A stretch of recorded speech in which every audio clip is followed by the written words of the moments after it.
বিধানসভা নির্বাচনের প্রচারে করণদিঘি তৃণমূল প্রার্থী গৌতম পালের সমর্থনে সোমবার ডালখোলা হাইস্কুল প্রাঙ্গণে আয়োজিত জনসভা কার্যত এক গ্ল্যামারাস ইভেন্টে পরিণত হল। এদিন সভার মূল আকর্ষণ ছিলেন টলিউডের সুপারস্টার তথা সাংসদ দীপক অধিকারী ওরফে দেব। চড়া রোদ উপেক্ষা করে প্রিয় তারকাকে এক ঝলক দেখতে সভায় ভিড় জমিয়েছিলেন অগণিত স্কুল কলেজ পড়ুয়া ও সাধারণ মানুষও। তবে এই সভা ঘিরে তৈরি হয়েছে বিতর্ক। বামেদের অভিযোগ, দেবের সভার কারণে স্কুলের পরীক্ষা বাতিল করা হয়েছে, জানিয়ে সরগরম স্থানীয় রাজনীতি। সভায় আসা ভক্তদের মতে দেব তাদের কাছে কেবল একজন অভিনেতা নন, বড় একজন স্টাইল স্টেটমেন্টও। অভিনেতাও মৃদু চালে বক্তব্য রেখে তৃণমূল প্রার্থীকে জেতানোর আবেদন জানান। সব মিলিয়ে রাজনীতির ময়দানে দেবের উপস্থিতিতে ডালখোলার সভাটি বিশাল জনসমুদ্রের রূপ নিয়েছিল, যা সামলাতে পুলিশকে হিমশিম খেতে হয়। আমাদের 3 তারিখে গুড ফ্রাইডে ছিল, তারপরে 4 তারিখে আমাদের সবারই ট্রেনিং ছিল। ট্রেনিং এর পর আজকে আমরা পরীক্ষা নিতে আসি। প্রথম পরীক্ষা সুস্থভাবে আমরা তুলে নিয়েছি, কোনো অসুবিধা হয়নি। সোনাক্ষী, মশলা কোথায়?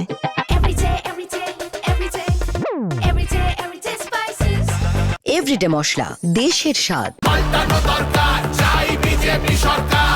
নমস্কার, আমি অনন্ত দেব অধিকারী, জলপাইগুড়ি সদর বিধানসভা কেন্দ্রের ভারতীয় জনতা পার্টির মনোনীত প্রার্থী। আমাকে আপনারা দুহাত তুলে আশীর্বাদ করুন, আমার উপর ভরসা রাখুন। আমি কথা দিচ্ছি, জলপাইগুড়ির সার্বিক উন্নয়নে কখনো কম্প্রোমাইজ করবো না এবং আপনাদের পাশে সদা সর্বদা পাশে থাকবো।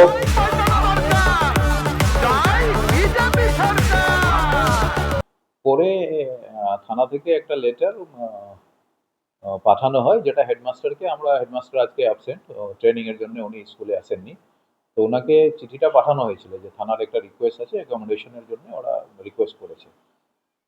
তো আমরা ওনাকে আমাদের যে গ্রুপ ডি ওকে হোয়াটসঅ্যাপে পাঠাইছিলেন। তারপরে উনি আমাকে একটা লেটার ওখান থেকে লিখতে বললেন যে আজকে পরীক্ষাটা ওরা পুলিশ এখানকার রুমগুলো চেয়েছে, তাহলে সাফিসিয়েন্ট রুম না থাকাতে পরীক্ষাটা আজকে ক্যান্সেল করে দিন। সেকেন্ড হাফের যেটা, ফার্স্ট হাফে ক্লাস 5 ম্যাথ ছিল, সেটা কমপ্লিট হয়ে গেছে। সেকেন্ড হাফে থার্ড ল্যাঙ্গুয়েজ ছিল 7, 8, 9।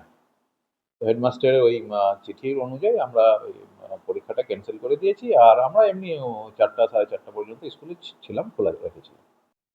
না, আমরা যেটা শুনতে পারলাম আজকে, যে ডালখোলা হাই স্কুল মাঠে সেখানেতে গৌতম পালের একটা নির্বাচনী জনসভা হয়েছে।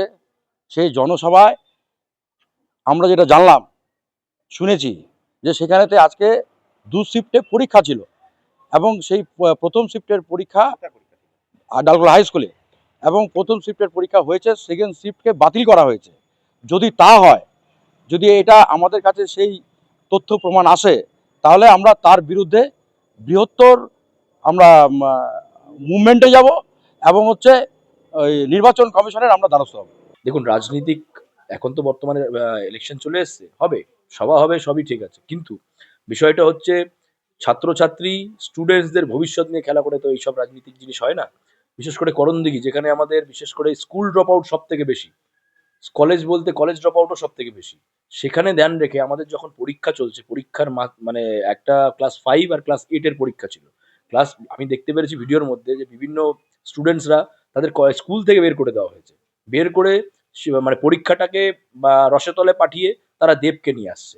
সব তো এমনি তো চলচ্চিত্র জগৎ চলছে, গোটা তো পশ্চিমবাংলার রাজনীতিটাকে সিনেমা বানিয়ে দিয়েছে এরা। এখন শিক্ষাটারও অবস্থা হচ্ছে সেই অবস্থা। আজ 26,000 চাকরি তো শেষ করলো মমতা ব্যানার্জি। এখন যে ভবিষ্যৎগুলো, যে কটা স্টুডেন্টসরা স্কুলে পড়ছে, যে কটা স্কুলের একটু সামান্য পড়াশোনা হচ্ছে, সেই স্কুলগুলোকে ধ্বংস করছে। ডালখোলা থেকে বরুণ মজুমদারের রিপোর্ট, উত্তরবঙ্গ সংবাদ।